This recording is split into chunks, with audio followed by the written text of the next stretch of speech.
Bonjour et bienvenue dans votre émission Mandarin TV Débat. Cela fait plus d'un mois que dure la guerre en Ukraine. Quand pourra-t-elle se terminer et quelles seront les issues possibles de cette guerre? On en parle tout de suite avec Christian Maigrelis. Christian Maigrelis a connu Vladimir Poutine à ses débuts. Il a vécu la chute de l'URSS depuis le Kremlin comme conseiller de Gorbatchev. D'ailleurs, dans un ouvrage qu'il a publié en 1981, qui s'intitule « Keys for the Future », il anticipait déjà la fin de l'URSS. Il a aussi publié le naufrage de l'Union soviétique. Alors, je reviens à votre livre. Donc, en 1981, vous avez publié cet ouvrage où vous avez, on va dire, anticipé la chute de l'URSS. Pourquoi ? Ah, ça, c'est un épisode très particulier. En quelques mots, alors pourquoi? Je ne connaissais pas l'URSS. Ben justement, comment vous avez pu prévoir Je ne connaissais pas l'URSS, mais je lisais beaucoup sur l'URSS. Et ce qui m'avait frappé beaucoup, parce que je suis moi-même chrétien, c'était la déchristianisation et la politique athéistique du gouvernement russe. Puisque pour lui, la seule religion autorisée, c'était l'athéisme, c'est tout. Et une nuit, j'ai eu une vision. Vous savez, ça arrive une fois ou deux dans la vie. Et j'ai eu une vision qui concernait la Russie, l'Union soviétique. Et je volais un petit peu comme le maître et Marguerite, je survolais un peu à la Bulgakov, l'URSS. Et je voyais des gens sans espérance. Des gens qui ne croyaient plus à rien, parce que le communisme les avait déçus, et qui n'avaient pas de foi parce qu'ils ne connaissaient pas le christianisme, et qui étaient désespérés. Et le lendemain matin, quand je me suis réveillé, j'ai dit, ça c'est une vision prémonitoire, et je crois que le système communiste est condamné à mourir. Voilà. C'est pour vous donner l'histoire. C'est très particulier. Je pensais que c'était fondé sur une analyse géopolitique. Ah non, mais derrière, il y avait une analyse, parce que cette désespérance, je la lisais partout. Mais est-ce que vous avez prévu cette guerre? La guerre d'Ukraine, non, pas du tout. Non. Pour moi, c'était impensable que la Russie, après toutes les leçons du XXe siècle, la Russie, elle a souffert des deux guerres mondiales, beaucoup plus que même les pays comme la France, ou l'Angleterre, ou même plus que l'Allemagne.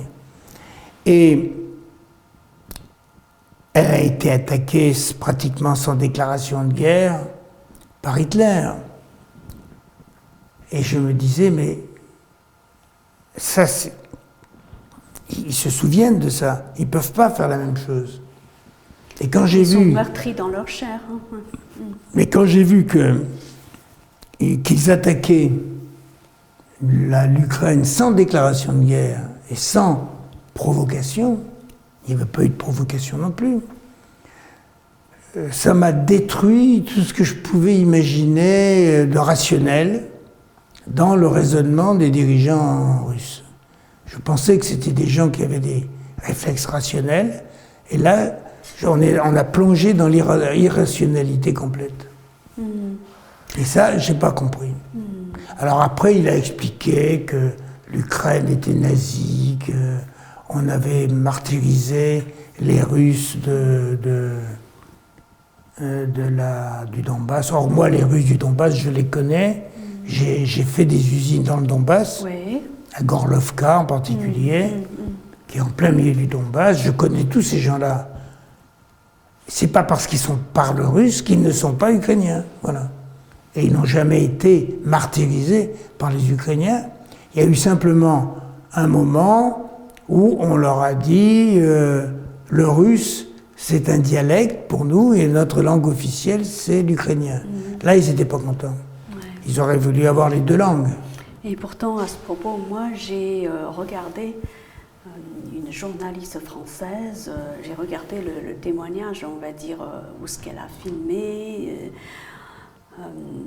en Ukraine. Elle a dit que les Russes de là-bas avaient bien été massacrés par les troupes ukrainiennes. Alors on parle beaucoup de ça, effectivement. Oui, oui. Depuis 2014. Voilà. Depuis qu'il y a eu les accords de Minsk et la séparation de la Crimée, on dit effectivement qu'il y a eu des batailles entre les troupes ukrainiennes et les troupes de ces deux républiques, de ces deux régions, et qu'il y a eu beaucoup de morts. Ça, je sais, je ne peux pas dire le contraire, je pense qu'il y a eu effectivement des batailles, enfin peut-être pas des batailles, mais en tout cas il y a eu des morts. Il y a eu des morts. Bon, en France, on connaît l'attitude du président Macron à l'égard du président Poutine vis-à-vis de cette guerre. Et pourtant, on voit quand même qu'il y a deux camps qui s'affrontent à propos des causes de cette guerre. Pour certains, c'est l'OTAN avec à sa tête les États-Unis qui a poussé Poutine à la guerre. Pour d'autres, c'est Poutine qui a provoqué cette guerre parce qu'il n'acceptait pas le rapprochement de l'Ukraine avec les démocraties occidentales et encore moins son désir d'adhérer à l'OTAN. Quelle est votre analyse ? Il y a du vrai dans les deux remarques. C'est vrai que les Ukrainiens ont tout fait pour énerver les Russes. Et depuis une vingtaine d'années. Depuis Maïdan, voilà. Les Russes n'ont jamais digéré la fameuse révolution orange de Maïdan. Cette révolution a chassé un président pro-russe qui s'est réfugié à Moscou, qui attend de revenir, et a mis au pouvoir des dirigeants pro-occidentaux. Bon. Ça, les Russes l'ont très mal pris et ils ont considéré que c'était l'Amérique qui avait manigancé tout ça, et ils avaient d'autant plus de soupçons que le fils de Biden était installé en Ukraine et faisait des affaires et était chargé de promouvoir les opposants à la Russie. Donc les Russes n'étaient pas contents. Et ensuite, ces opposants qui ont été nommés comme présidents de la République ont cherché à se rapprocher des démocraties. Ils avaient été élus selon un principe démocratique, parce que chaque fois qu'il y avait une élection, il y avait des contrôles, et on savait que c'était propre, enfin, que ce qui était voté était bon. C'est pour ça qu'il y a eu des changements, comme dans toute démocratie, un coup à gauche, un coup à droite, bon. Mais les Russes, n'ayant pas l'expérience de la démocratie, voyaient toujours la combination derrière ça. Ils ont fait un accord avec les Ukrainiens en 2014, à Minsk, disant, et les Ukrainiens ont accepté que la langue russe redevienne officielle dans le Donbass, et que ces deux régions du Donbass allaient devenir deux républiques autonomes dans l'Ukraine. Un peu comme la Crimée en Ukraine était une république autonome. Mais il n'y a pas eu d'application. Ensuite, il y a eu une deuxième réunion en 2015 avec Macron et puis Angela Merkel, plus les Ukrainiens et les Russes, pour confirmer cet accord, le solidifier, le figer. On a figé l'accord, mais il n'y a pas eu d'application. Alors les Russes disent c'est la faute des Ukrainiens, les Ukrainiens disent c'est la faute des Russes, mais ces accords de Minsk n'ont pas été appliqués. La Crimée a été annexée par les Russes, et une espèce de guerre larvée a commencé dans les pays du Donbass. Et le dialogue entre la Russie et l'Ukraine a cessé à ce moment-là. Et les choses donc sont empirées jusqu'à convaincre Poutine qu'il était nécessaire de les réduire par la force, de les obliger par la force. Et c'est lui qui a déclenché la guerre. Poutine ne serait pas en train de répondre par la force à une autre force armée. Je veux dire par là que l'OTAN, qui s'était pourtant engagée à ne pas s'étendre vers l'Est, l'a fait. Donc l'OTAN n'a pas respecté ses engagements. Oui, mais ça date, c'est l'épisode précédent. C'est après le mur de Berlin. Au moment du mur de Berlin, en 89, tous les États satellites, la Tchécoslovaquie, la Pologne, la Hongrie, sont sortis du pacte de Varsovie. Il y avait un pacte qui s'appelait le pacte de Varsovie. Et effectivement, à ce moment-là, il y a eu un accord qu'on appelait le mémorandum en 94, le mémorandum de Budapest, entre l'Europe, les États-Unis et l'Union soviétique. Ça, c'était à l'époque de Gorbatchev. Non, c'était à l'époque de Yeltsin, pardon, 94. Dans lequel l'URSS reconnaissait qu'elle abandonnait tous ces pays, qu'elle les laissait partir et qui pourraient être indépendants, qu'elle retirait ses troupes, mais qu'elle acceptait qu'ils se retirent du pacte de Varsovie, mais qu'en échange, elle ne voulait pas qu'ils adhèrent à l'OTAN. Et là, ils ont quand même adhéré à l'OTAN, et à cette époque-là, la Russie n'a pas réagi. Elle a dit qu'elle n'était pas d'accord, mais c'est tout. Donc on a rompu cet accord, ce mémorandum de Budapest, ça c'est vrai.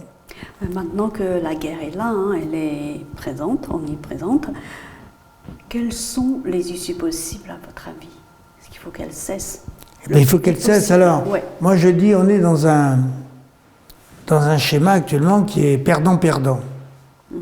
Comme je parle à une chaîne chinoise, elle connaît l'argument du président Xi, gagnant-gagnant, il répète ça tout le temps. Moi je dis, on est actuellement dans un schéma perdant-perdant. Parce que de deux choses une, ou la Russie gagne la guerre, à ce moment-là, qu'est-ce qui se passe? Zelensky va partir, ou il va être tué, on va prendre le président, l'ancien président communiste qui est à Moscou, on va le mettre, et ça va faire comme en Bélarus, c'est la Russie qui va commander, les troupes russes vont rester, vont être comme des troupes d'occupation, mais la grande différence, c'est qu'il y aura des guérillas et des résistances. Il y aura des guérillas, parce que maintenant, autant avant cette guerre, l'Ukraine, les Ukrainiens se considéraient comme à moitié russes, autant aujourd'hui, les Ukrainiens, ils se considèrent comme anti-russes, non plus à moitié russes, mais anti-russes.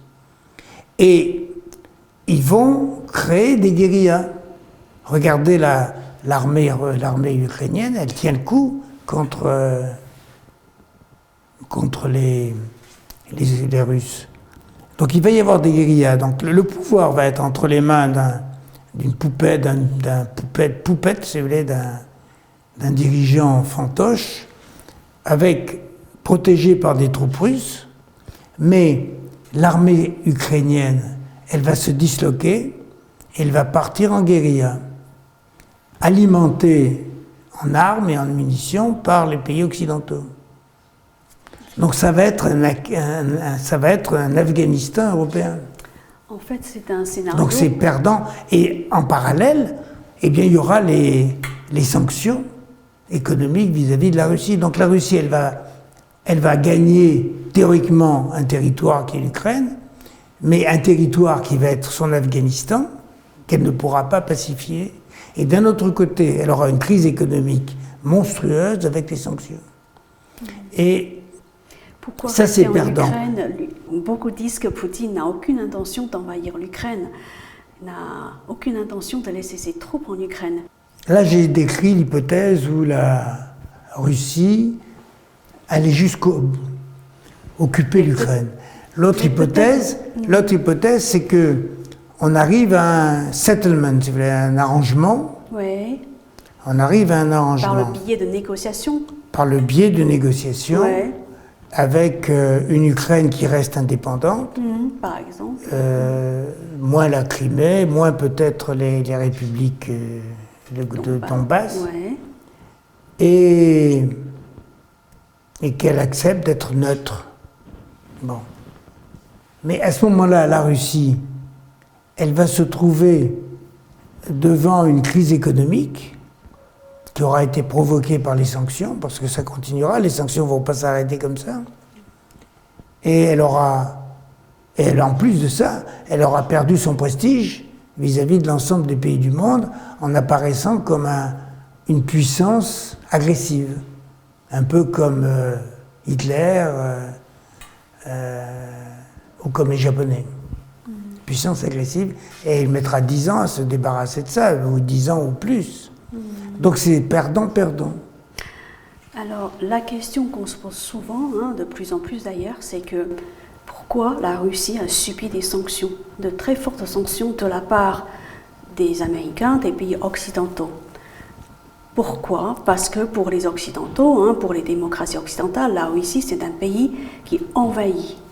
En revanche, la question qu'on se pose, c'est que pourquoi les Américains, qui ont provoqué tant de guerres, n'ont jamais subi aucune sanction? Est-ce que vous avez une explication? L'explication, elle a Quand été les donnée. Américains ont fait Elle la a été guerre donnée en il y a. Irak sous un faux prétexte. C'était encore pire. C'était encore pire, l'Irak. Encore pire. Ils Le ont pire de menti. tout, c'était la Serbie, la Yougoslavie. C'était honteux ce qui s'est Ben passé. voilà. Et C'était pourquoi honteux. les Américains n'ont subi aucune sanction? On aimerait avoir une explication. Voilà. Écoutez, je vais vous la donner. C'est Poutine qui l'a donné l'explication. Un jour, il y a une dizaine d'années, on lui posait cette question. Et il a dit, écoutez, le budget de la défense américaine est aussi élevé que la totalité des budgets de défense de tous les pays du monde. Comment voulez-vous que nous, les Russes, on puisse s'opposer aux Américains? On n'a pas la puissance de le faire. Mais les pays occidentaux auraient pu s'unir. Ah oui, non, mais les pays pour occidentaux, ils sont à la... pour appliquer des sanctions aux États-Unis. Oui, mais les pays occidentaux sont à la botte des États-Unis. Ben voilà. Depuis toujours. Depuis toujours. Depuis toujours. Le mot est lâché. Mais bien sûr. Ah ben ça, c'est... On est des colonies américaines, nous, ici. Regardez les Anglais, regardez ce qui s'est passé en Irak, la Serbie. Vous vous rendez compte? Des avions français ont bombardé les ponts de Belgrade, alors que la Serbie est un pays qui a toujours été allié à la France. Toujours. Moi, à l'époque, j'ai écrit un article dans Le Monde pour protester en disant que c'était honteux, qu'on devrait pleurer de faire des choses pareilles. Et pourquoi personne n'a protesté? C'est ça que je ne comprends pas. Enfin, mais parce que, je ne suis pas la seule. La Russie, elle était en pleine période Yeltsin. Elle était désorganisée. Et elle n'a pas voulu intervenir. La Chine, elle n'était pas ce qu'elle était aujourd'hui. Donc la Chine, elle était asiatique, et ce qui se passait en Europe, bon, c'est tout. Et qu'est-ce qu'il y avait d'autre? Personne. L'histoire de l'Irak, l'histoire de la Serbie. Regardez l'histoire de Chypre. Chypre est occupée aujourd'hui depuis 25 ans ou 30 ans par la Turquie. Chypre est un État indépendant qui fait partie de l'OTAN et qui est occupé et qui fait partie de l'Union européenne et qui est occupé par la Turquie qui est membre de l'OTAN et pas membre de l'Union européenne. Mais on devrait protester, personne ne bouge. Voilà. Absolument, personne ne bouge. Est-ce qu'il n'y a pas deux poids, deux mesures? Ah, mais si, bien sûr qu'il y a deux poids, deux mesures. Et la seule, et c'est là que j'en viens au rôle de la Chine, si vous voulez. Je considère que la grande différence avec ces époques-là, c'est qu'il y a une nouvelle grande puissance sur la planète qui est la Chine. Bon. Pour vous donner une comparaison, l'économie russe, c'est 10% de l'économie chinoise. C'est une petite province de la Chine, la Russie, c'est tout. Triste. C'est tout. Bon. Donc, si la Chine veut aider la Russie, c'est 10%, c'est pas grand-chose. On va aider les Russes. Et c'est ce qui va se passer, on va aider les Russes. Et comme ça, les Russes nous seront reconnaissants et on aura un point d'appui en Europe qui sera la Russie.